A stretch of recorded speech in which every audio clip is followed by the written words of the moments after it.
My name's Shandy, welcome to another episode of Sealed for Good. Today we'll be talking about waterproofing in summer, even though we know we'd rather be doing something else. Hope you enjoy.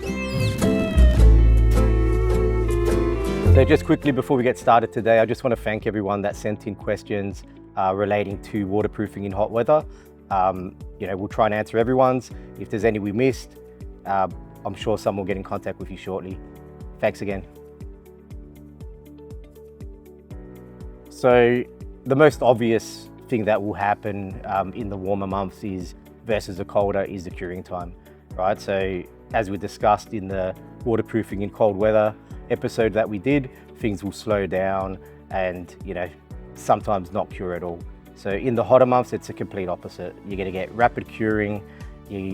Potentially if there's moisture present, you can get, quite severe blisters in external applications, and things will skin over and can just be a lot more challenging, especially in direct sun. So humidity creates kind of the worst conditions when you connect that with hot weather.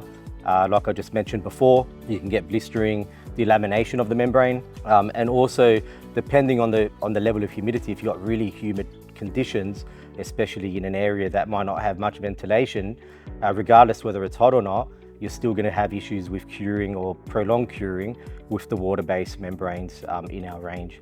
So it's always, as mentioned in the colder waterproofing months, the episode that we did for that sort of scenario, it's always important to try to gauge what the temperature will be pre, during and post application, so then you can sort of gauge how things are going to cure and the kind of things that you need to adapt for. So the membranes do have a limit. So if we look at the back of the pails, there's always a temperature range that you should be applying your product at. So if the temperature on the surface is above 35 degrees, then that's going to create a situation where you're going to get flash curing. And then you're just not going to get the properties that are required, that are going to meet the performance that we claim on our pail. And that can be, it could lead into a failure down the track. So picking and choosing what time of day that you do the application, there are going to be scenarios where some days you're just not going to be suitable for waterproofing.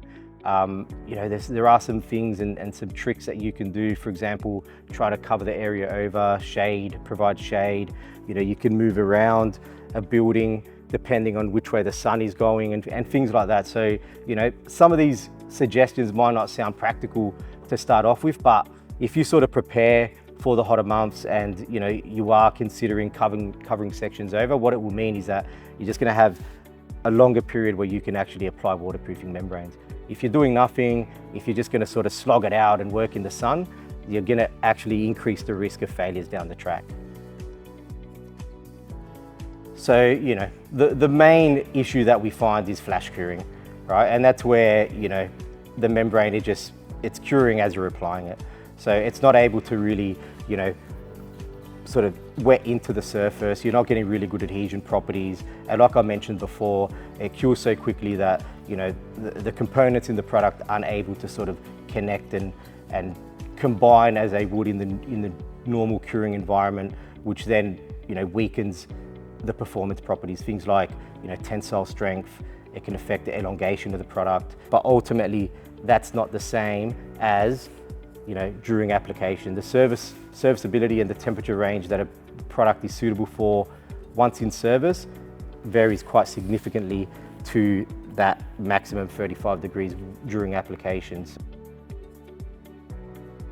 So for us, the main sort of innovation, we really see that with the sheet membrane range. So the BRW, the HD for below ground applications, and also the PFN for under tile balconies and bathrooms.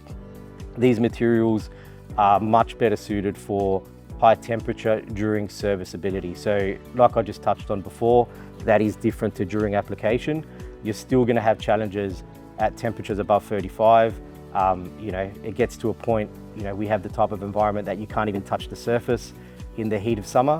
So, these things are always going to be challenging. Even the butyl will soften slightly, but ultimately, once the product is applied, if you've had a successful application, you can be ensured that even at the most challenging temperature ranges for the Australian environment, the products are going to perform. Thanks again for joining us. I hope we covered off your questions and keep them coming.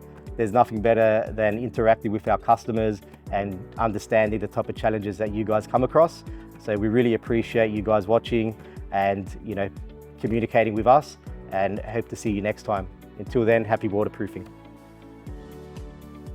Jared Lambert Tiling, big thank you for tagging us on this really nice example for this wet area application, making awesome use of the OP primer and the 38 of C.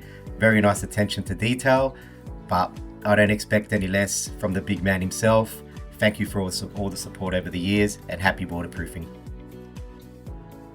So if you enjoyed and you found this informative, don't forget to check out our waterproofing in winter. A whole different set of challenges, and we do provide some answers to a lot of your questions. So please check that one out as well.